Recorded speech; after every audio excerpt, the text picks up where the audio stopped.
And okay. Hello everyone and welcome. Now, just fair warning, this probably will be more of a ramble than a short little thing or normal time, really. Because to be honest, while reviewing the complete, I am going to talk about the Sega CD version here. So anyway, where should we start? Of course, the lovely packaging and everything of Lunar is just awesome. I always think Working Design was one of the few companies that put a lot of love into the games in America. I mean, not a lot of games even came with hardcover books, booklets, for just the instruction booklet. And it just showed a lot of love and care in their products. I mean, even their booklets and that. But we'll hear mostly, of course, talk about Silver Star Complete here. And about some of the improvements, differences, weaknesses, and things that I feel are generally good and bad about them. First thing, as I said during my Let's Play, there are a lot of differences between the original release and the newer one. Also, you know, really, just looking at the cover, there's a really different kind of artistic style to the faces of the characters too. I mean, they're both anime, but there's kind of a childish anime look to the Sega CD's version compared to the Complete, which has a more mature anime look, which I appreciate that a lot more. Because, to be honest, Lunar looks a little creepy with big eyes. In this one, I mean, really big eyes. I mean, not just, you know, the stereotypical joke that anime characters have big eyes. I mean, we're talking about, like big, pupil black eyes. But anyway. So there were a lot of improvements. Obviously, graphically, it's a huge improvement. Though the battle system maintained a lot of its original way, you know, the characters can move across the battlefield and stuff. But it's a lot more cramped in the Sega CD version. It feels a lot more open, and that's probably because the character models, or the sprites, are a little more smaller, I think. Because, I mean, really looking, I'd have to really pop it back in, but I think they're just a little bit bigger in the CD version, making the battlefield feel a little bit smaller. But, and there will be some spoilers in this, by the way, because I do want to talk about some story elements that will change. There are a lot of different story elements that will change, and I feel many of them were for the better. So, first thing, really, graphic increase and better artistic style to the characters. I give a good, it's much better. I mean, the art style now is good in the original, but I like the more mature facial design they did in Complete. Because really, I mean, you can fiddle through the booklet here and that. See if I can see if there's a good image to show what I mean. Okay, this is the image of Lunar. She has really big eye design, and there's her in the Complete. There's a real difference in kind of how the face is drawn, and I really like it's better detailed and a little less silly cartoony. But you know, at the same time, I can see why somebody would appreciate that in the original being more lighthearted at the same time. They did add a lot more drama to Complete. It was a lot more lighthearted in the Sega CD version. But I do feel the Sega CD version suffered a lot of plot holes and confusion because of how Galleon's background stuff was done. And I did say a little about that in my Let's Play, but let's talk about it a little more here. For the story changes and such. There were quite a few number of changes. Certain events were shuffled around, as with like Nash's betrayal and such. It was also increased with him joining, like in the Sega CD version, he joined in a way, only to betray Galleon, saying that he was spying on Galleon for you all. But in the Sega CD version, he joins Galleon out feel that Maya and him and everything he cares about would die, and he felt it was the only way to gain a form of power to protect what he loved. But obviously his life lesson was that that was wrong.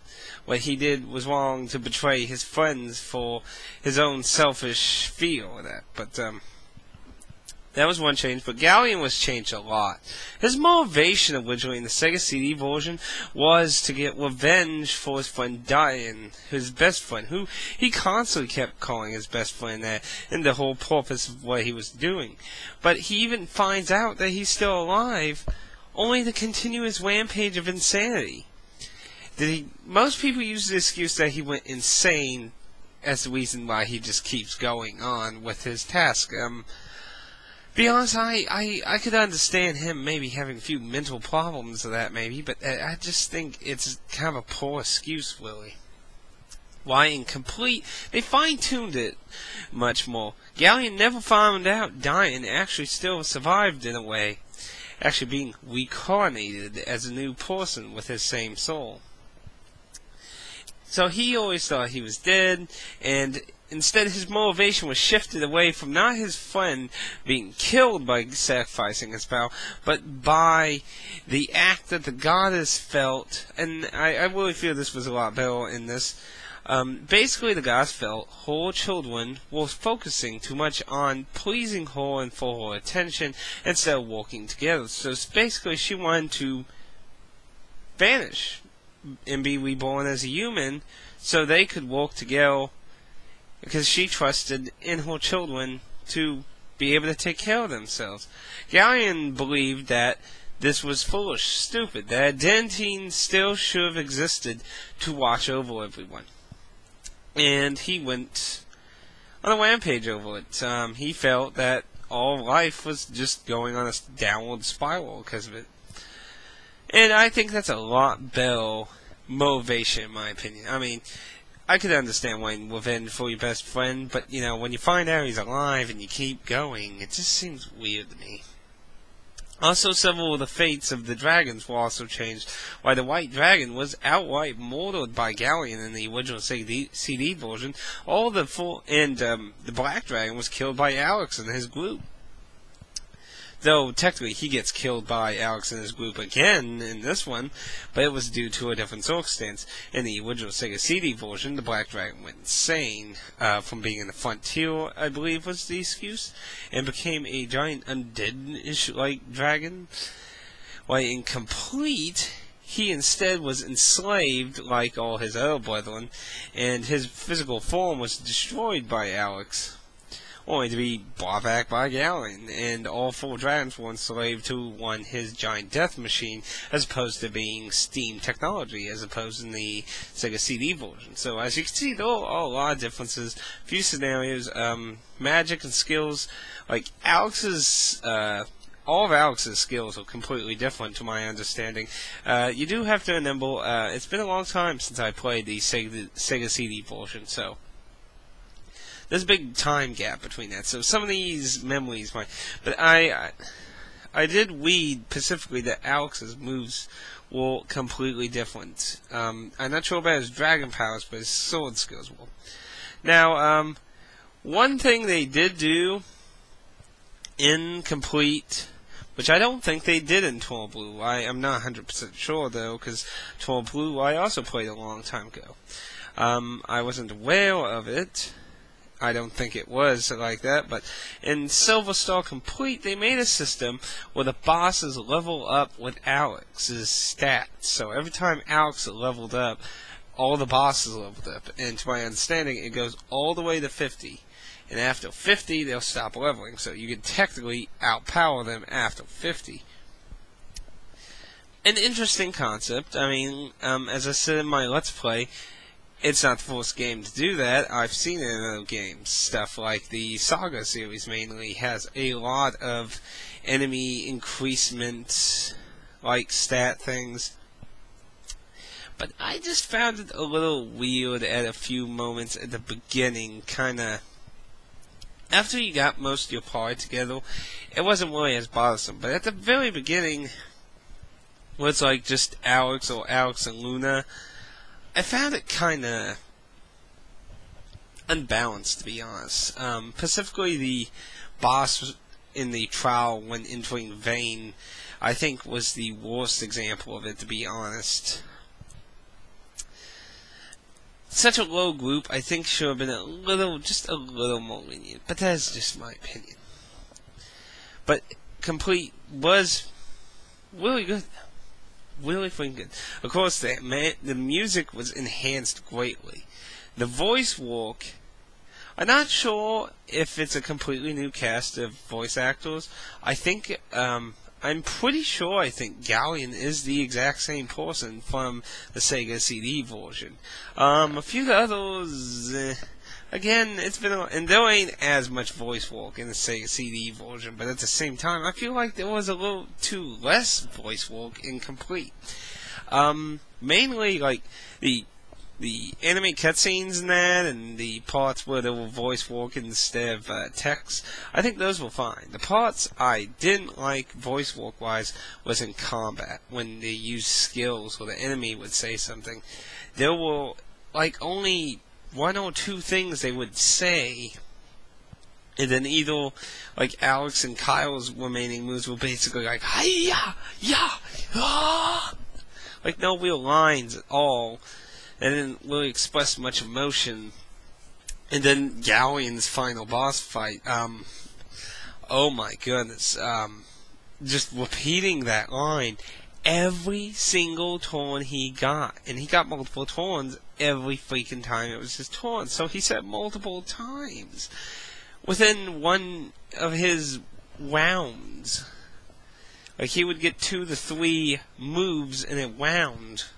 And he said at the beginning of every single action he did the exact same line. The exact same line. Why the fuck couldn't you had a few extra options of dialogue in it? Just to keep it a little different? We'll give each skill a different one. I found that really annoying and pretty disappointing, to be honest. I never really felt like that when I played in Total Blue. I felt like a lot of dialogue the characters said. I mean, yes, there are some skills that were like hi-ya and that in Total Blue. I'm pretty sure a few of the characters had those. But I never will recall being annoyed by that, really. I mean, I was really annoyed, and it only got worse as the game got closer to the end, sadly. And Galleon was definitely the cherry on the top for that. Awful. Just awful, though. More dialogue options, please. The mix of 2D and 3D. I usually find these kind of scenes really bad a lot of times. I mean, I understand what they're trying to do, especially at the time, you know. You always want to be fancy and show off what you can do and stuff. Especially these days as we keep pushing graphical limitations and that. And what that was all at a time where Sony was really trying to push people to do as best as they can. But usually mixing 2D and 3D usually bothers me in most cases. But I really think it was really well done in Lunar Complete. The original Sega CD versions of the games did not use 3D stuff like that. They used it basically frame by frame bitmap. How did I really describe it? They basically it was like just individual pictures with all the pixelization, anime art style. That I mean, it wasn't like 8-bit, but I mean, it technically was all done in pixels of that. But I mean, it was an image, and it basically was frame by frame imagery in the CD version. So I mean, they were basically cartoons within game graphics, essentially, or paint program thingy. I don't know what I had to describe it, but there wasn't actual artwork in the CD versions, but it did have movie scenes. Why in the remakes, they do actually have anime cutscenes. And a number of them are based off scenes obviously in the original. And then there's a lot of new ones. Now, how to say, they did keep a lot of the stuff, like how the ending part after Galleon walked and stuff, and the general flow of the story was pretty much the same. Just a few different fates of characters altered a little bit here and there. The humor is still top notch. Good job, though. Though I'm kind of surprised. I found a few weird errors.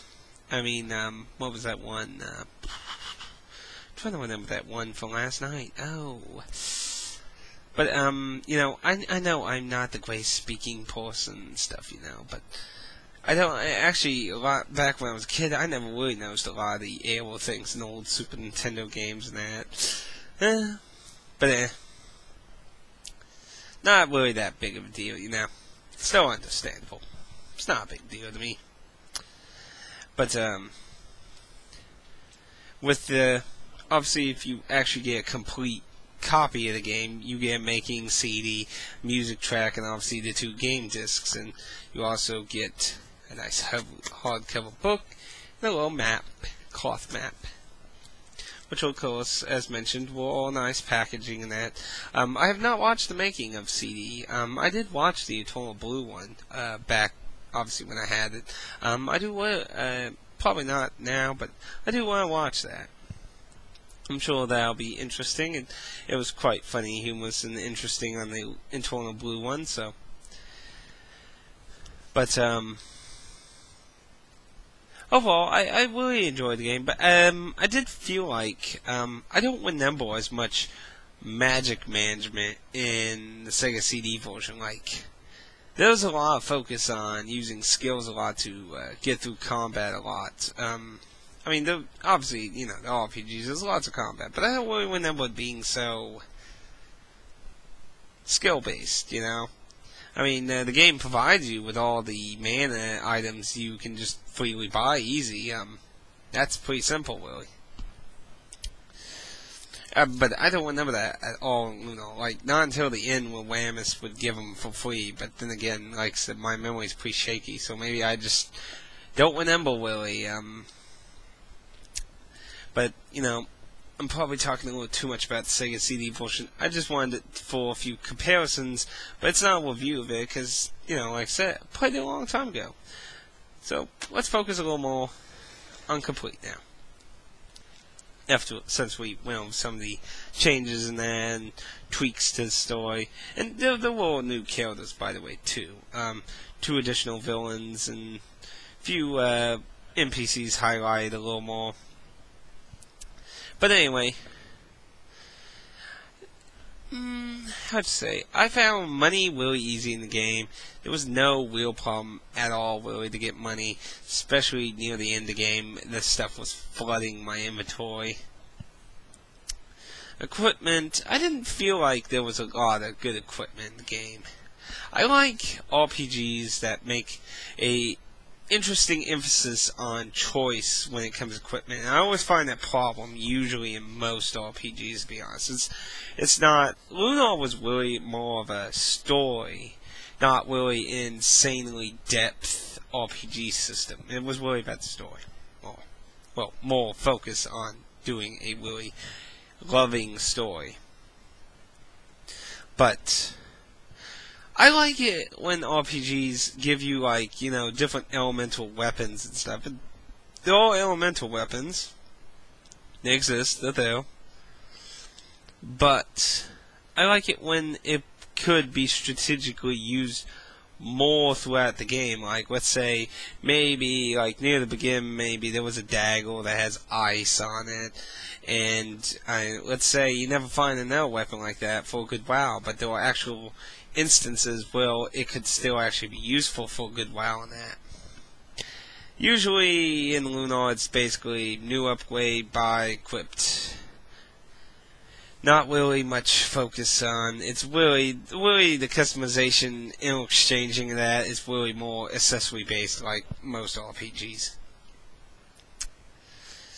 But there aren't a lot of type of items in that. There's pretty much the general emphasis and one upgrade heal and mana regenerative item.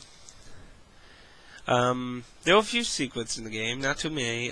There's the bathhouse sequence, which you did get to see the worst one in my playthrough, and you didn't get to see the best one because I didn't realize I reached the point of no return. I might go back and do that as just a random little add-on thing, though, but not at the moment, At the moment, I'm getting the videos ready to be finished uploading. I already got a good many already getting up, but I still have most of the end to actually get up.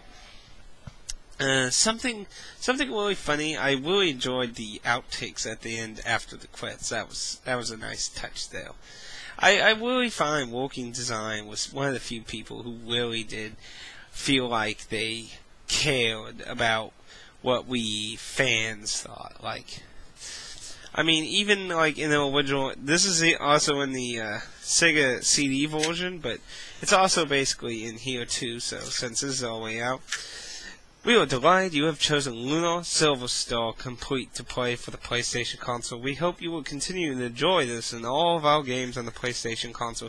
Due to part of the numerous requests you have for RPG games, this game rests in your hands now. Please continue to tell us what you want, because we are always interested in what you think of our games and what you would like to see released in this country. They always were interested to hear what people wanted to come out here. It's really a shame that Walking Design sadly faded into obscurity.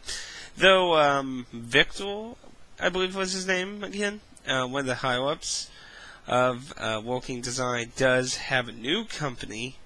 It hasn't really done too much. It did a few things with Hudson Soft for the DS, and they did do a few digital downloads. Like they had a Master Blaster remake done on the Wii Virtual Rail, but they haven't really done a very big gaming scene. I remember when they announced about his company, a lot of people thought they were going to do the 4-star RPG that was on the 360 that still never came to America. But anyway, that's more rambling about that, and this is supposed to be a review, not rambling about an old company that I wish stuck around. Lunar Silver Star Complete is a much better retelling and reimagining of the original Lunar Silver Star. I feel it enhanced pretty much everything. It reworked Galleon's backstory and his motivation to be more believable and better understanding.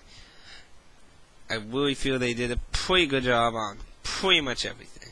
But it's not a perfect game. And it's not a really complicated game either. Like I said, Lunar Silver Star is really about a romance story. It's an RPG, but it's not really complicated. Personally, actually, now, I'm not 100% sure. This is just a memory. We are basing it on a far long ago experience, on a less RPG experience. But I do feel like I recall the Sega CD version being a little more difficult fight-wise. And I think that's because there wasn't as strong as a focus. There was more focus probably on saving your mana. I could be wrong again. Could be wrong. We're basing this on memories, old memories. But I don't really remember having availability tons of mana items to be allowed to spam all my mega moves to go through enemies a lot. Don't really remember that. I remember having to use a lot of weaponry in that more. But it's still a good game. A very good game, in fact. A game really worth your time. It is really worth anyone's time. Sadly, getting good copies that come with the stuff, especially in good condition, aside from the box of this one, it came in pretty good condition, really. The book doesn't even have any folds or damage to it in it. The contents are basically all good. The box itself was the only thing that was slightly beat up on. But overall, it's It's a really nice item to have in your collection. Now there is a PSP version, and I would like to point you to that. A fellow reviewer who did his review of Silver Star based on the PSP version. And he also talks about some of the past versions, which I would like to reiterate. I've never played the GBA version, and I believe he also said he never played the GBA version. But I would like you to also go watch his video for a more interesting point of view of that. You know, I mostly ramble about stuff and things that come to my head about it. I don't go inside insane depth unless that happens to be one of the ramblings. You know, I ramble a lot. But yeah, I would, I'll have a link somewhere, probably in the description. Unless it goes somewhere else when YouTube redesigns everything for the 5 millionth time.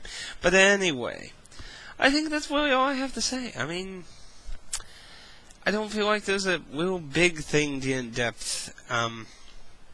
It's great RPG in a simple way, like not insane complex, not like so simple like it's Final Fantasy 13, like, but it's an enjoyable story RPG. Not something that's going to completely challenge your head. I think there's only 3 boss fights I personally think will really a good challenge in this game. Aside from that, pretty much it was all just spam the strongest thing, you heal every fucking round, and then, you know, recover mana, and bam. And I don't find that very strategic, to be honest. You could argue item management strategy, but opinion. But it's definitely worth your time if you can find it for a decent price. Really good versions in good condition usually cost quite a bit. It's been a while since I've looked on the market. Actually, personally, back when I was looking on the market, about, say, maybe 7 years ago, when I was interested in trying to get a copy, it went for like, say, $70 or more for a good copy of the game. You'd be lucky to get shitty CDs for like $40 and I consider that pretty bad. And since I did get a Sega CD version, I gave up on ever really getting it. But then, like, if you saw my update video on it, I got lucky and got it for a really good price with all of its contents. Awesome. But anyway, I'm rambling on too much. Go check out the below review, and I hope you look forward to more videos. All of Lunar Silver Star Complete should be up before this video goes up, but if it's not, then you know I'm working on it. And check out my next news update video when it's up if you want to see what next game. Oh, pardon me. Next game I'm going to choose as a Let's Play. I'm going to probably put a little more focus on record, but we'll get in that in my news update video. But this is Atticus, and I'll see you next time.